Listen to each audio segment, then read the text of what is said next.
With GMs dropping this week in Destiny 2, I thought I'd go over 3 builds that I think will make taking on this challenging endgame content much easier for you. Bungie has also recently announced that GMs will be much more accessible, with lowering the entry light level to 1580, as well as the max light that you can have being 1595, putting you at 25 below the enemy levels. If you guys enjoyed the video, feel free to drop a like and subscribe to the channel. I greatly appreciate each and every one of you tuning into the video.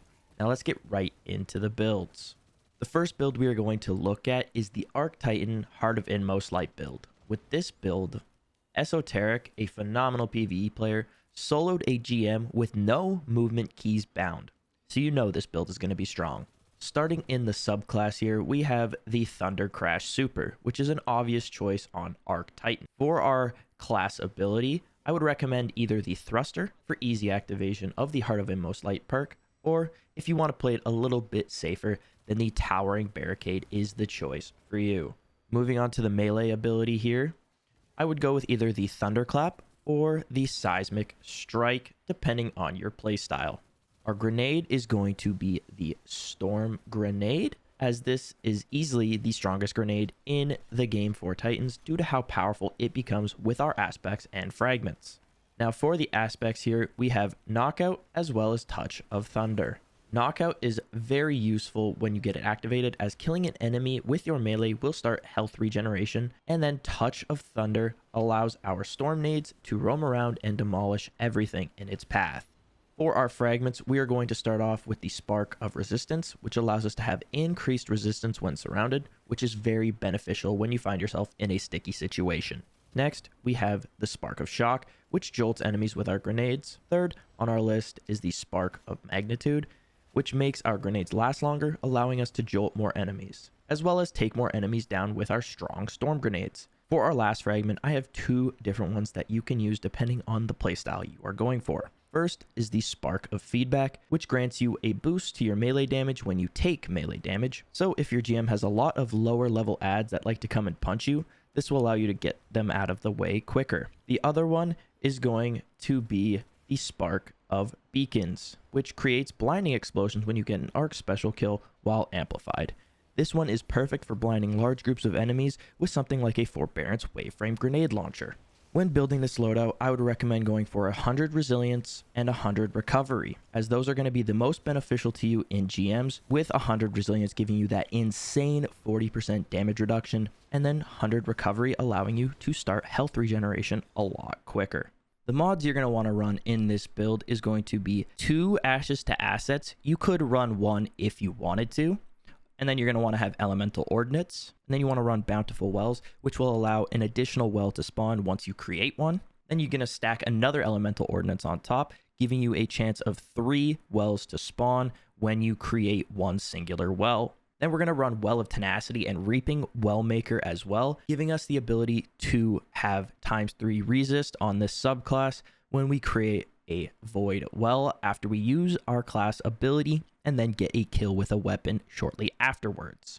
For weapons, I would recommend starting out by figuring out the champs, burn, and shields you will face in the GM and then building off of that. A few weapons I would recommend you have ready would be Arbalist or Wish Ender for barrier champs, and then Witherhoard for unstopped champions, as with Season 19 we have Unstoppable Grenade Launcher as well as the Weakened Clear Artifact mod. The next build we are going to look at is the Stasis Warlock Osmiomancy build. This is one of my favorite Warlock builds in the game when it comes to endgame activities, as it allows you to really take the pressure off of you and your teammates when you freeze a lot of the enemies in your area, allowing easy takedowns of champions and adds. In the subclass, you want to have the Cold Snap Grenade, obviously, as this is what goes with Osmiomancy gloves. For our aspects, we are going to be going with Glacial Harvest and Bleak Watcher. Glacial Harvest is going to pair perfectly with the mods in our build, and Bleak Watcher is phenomenal as it allows us to convert our grenade into a stasis turret that will freeze all the enemies in its vicinity. For our fragments, we are going to start off with the Whisper of Shards, as shattering frozen targets or stasis crystals will increase our grenade regeneration for a short period of time, and also giving us a +10 to resilience, making this a no-brainer for the build. Next up, we have the Whisper of Fissures, which will increase the radius and damage of the Shatter when we defeat a frozen target or shatter a stasis crystal, not only pairing with our last fragment, but allowing us to clear more of a room of adds when needed. The third fragment is going to be the Whisper of Rending, allowing us to deal more damage to stasis crystals and frozen targets with either stasis or kinetic primary weapon damage. This would pair perfectly with either Wish Ender or a stasis or kinetic primary weapon, like the new Disparity Pulse Rifle for example. If you don't plan on using a stasis or kinetic primary, then I would recommend switching out this fragment for the Whisper of Rhyme, which gives you a bit of overshield each time you pick up a stasis shard. The last fragment we are going to have here is the Whisper of Chains, which allows us to take less damage when we are near a stasis crystal or frozen target, which is very helpful when you are in a tight spot. The plus 10 to recovery is also amazing in this. When it comes to the stat distribution in this build, I would recommend going for 100 in resilience, recovery, and then discipline. Starting with discipline, then resilience, then recovery in that priority order. For the mods in this build, you're going to want to have 3 of the Firepower mod, which is a solar affinity mod, so make sure you have 3 solar affinity armor pieces. And this is going to allow us to regain the most amount of grenade energy after we fully deplete it. Then we have elemental shards, which is going to allow us to have our stasis shards count as elemental wells. And then we are going to have elemental charge to get those charged with light stacks to allow us to take advantage of firepower. With this build, I would again recommend you figure out the champs, burn, and shields, then figure out where you want to go from there in terms of weaponry. If you are going to use a primary in the kinetic slot, then Wish Ender or the Disparity Pulse Rifle with Rapid Hit Headstone would be great calls. The last build I want to highlight is going to be the Void Hunter Gyrfalcon's Hauberk build. This build has quickly become one of, if not the best hunter build in the game currently after Bungie changed the way Gyrfalcon's perk worked, giving you volatile rounds after exiting invisibility. For our subclass, we're going to be starting with the Deadfall Super. Now you could also use Mobius Quiver if you want to do more DPS with your super. However, I prefer Deadfall for endgame activities. The dodge you're going to want to run is going to be the Marksman dodge, which reloads your weapons, and this is going to be a lot more important in this build over gaining your melee back. For the grenade, I would recommend going with the Vortex nade, as this is one of the stronger nades in the Void subclass. Our aspects are going to be both Vanishing Step as well as Stylish Executioner. These go hand in hand with this build, allowing us to go invisible with our dodge thanks to Vanishing Step, and then defeating a Void debuff target will allow us to again go invisible with Stylish Executioner, allowing us to loop this gameplay constantly. Our fragments, we're going to be starting off with Echo of Obscurity, as finishers in endgame content are key, especially if you are the one that's dedicated to running Lucent Finisher this season, as that is one of our artifact mods. And then it also allows us to become invisible after this, furthering our gameplay loop. The additional plus 10 to recovery is also great. Our next fragment is going to be the Echo of Persistence, which extends the timer of our invisibility, giving us a better chance to reposition if we are in a sticky situation. Next up is the Echo of Undermining, which weakens enemies with our grenades. This one is helpful in endgame content when you are underleveled, as it can help deal with champs and other higher tier mobs a lot easier.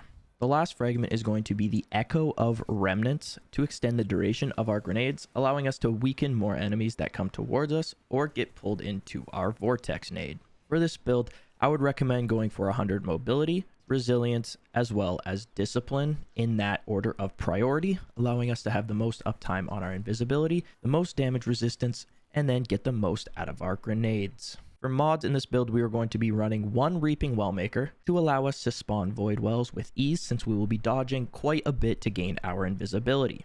Then we are going to want to run 2 Well of Tenacities, allowing us to get ×3 resistance for 10 seconds. This will only work because we are going to have elemental time dilation in the build as well, which will cause Well of Tenacity to stack, taking the timer from 5 seconds to 10 seconds of ×3 resistance. The last mod is going to be Bountiful Wells, which will spawn an additional Void Well when we create one, giving us more ability energy back when we pick one up, as well as more resist. If your helmet is Void Affinity like myself, then you could throw Dynamo on to get more super when you dodge near an enemy.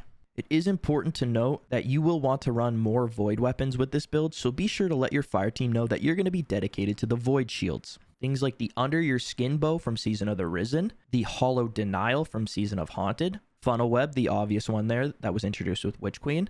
We got Vouchsafe as well from the Dreaming City, or Reckless Oracle from the Garden of Salvation. These are all great options to choose from, and it is also a bonus if the GM is anti-barrier, allowing you to take advantage of Wissender or Arbalist, which will allow you to help your team out with those other shields, or if you have a weapon with adaptive munitions, that would be great too.